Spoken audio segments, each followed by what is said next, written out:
La France n'a jamais été un pays démocratique. D'ailleurs, même ce mot démocratie, sa définition a été complètement détournée de son sens. Demos kratos, bas peuple, pouvoir coercitif, déjà.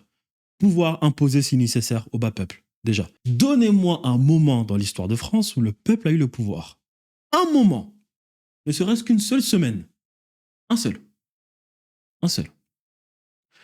Le vase de Soissons qui n'a jamais existé, jamais. Donc mérovingien, non. Carolingien, non. Capétien, non. Valois, non. Angoulême, non. Bourbon, orléaniste, jamais. Donc ça, au moins, à ce niveau-là, ok.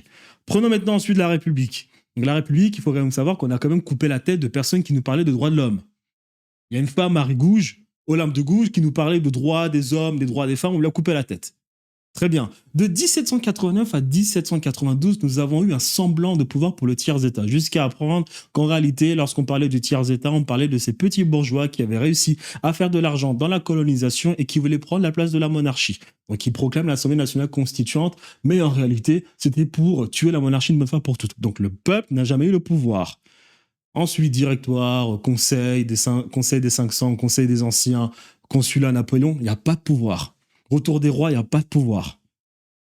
Monarchie de Juillet, il n'y a pas de pouvoir. Charles X, il n'y a pas de pouvoir. Napoléon III, il n'y a pas de pouvoir. À quel moment le peuple a eu le pouvoir? Jamais. Jamais. La troisième et la quatrième république, les républiques les plus corrompues de l'histoire de France. Des républiques où on a des soi-disant gauchistes qui vont en Afrique. Le peuple ne veut pas. Lorsque ça capote en Afrique, on revient en France, on dit mais de toute façon l'Afrique c'était pas rentable, c'était trop cher, la colonisation a trop coûté à la France, il faut que les Africains arrêtent de se plaindre. Mais lorsqu'on fouille, on se rend compte que bon nombre de personnes ont fait fortune en Afrique, mais ils vont dire aux Français c'était pas intéressant. Troisième, quatrième, les républiques les plus corrompues. L'interventionnisme à l'international était à son paroxysme, bien pire que la monarchie. Le peuple est comme ça, pas de pouvoir, on lui ment même. La Ve République, ok, on a le référendum d'initiative populaire, selon De Gaulle, mais c'est dans cette cinquième qu'on se rend compte qu'on n'a pas de liberté. C'est dans cette cinquième que le peuple n'a jamais eu aussi peu de liberté dans l'histoire de France. Donc à quel moment le peuple a eu un semblant de liberté? À quel moment? Parce que vous avez un passeport, vous pouvez aller partout dans le monde, ou bien parce que vous pouvez vous exprimer en fonction de certains sujets, mais derrière, vous devez quand même payer 80% d'impôts. Vous pensez avoir un semblant de liberté, vous n'avez pas de liberté. Donc il faut arrêter de donner son attention, son énergie. Donc il faut arrêter de travailler sa capacité à se créer des mythologies dans le cerveau, à se créer des contes dans le cerveau pour croire qu'un jour, des gens qui contrôleront l'appareil étatique seront là pour servir les intérêts du peuple.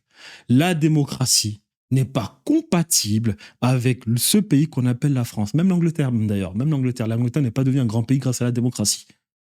Aucun pays d'Europe. À part peut-être certains, si la Suisse fait quand même bien les choses. La France, la démocratie n'est pas compatible avec la France.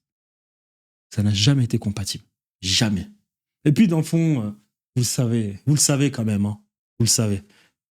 Vous attendez le retour d'un mec comme De Gaulle, hein, qui allait faire du sale ailleurs pour que votre vie s'améliore. Vous le savez quand même. Vous le savez. Tous ces mecs qui parlent à longueur de journée qu'il faut le retour de la France, mais qui ne vous disent jamais comment le faire. Hein.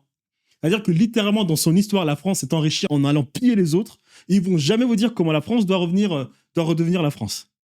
Il n'y a pas un moment dans l'histoire de France où la France a réussi à créer de la valeur ajoutée de par ses propres moyens. L'Allemagne, tu peux en trouver. L'Angleterre, bon.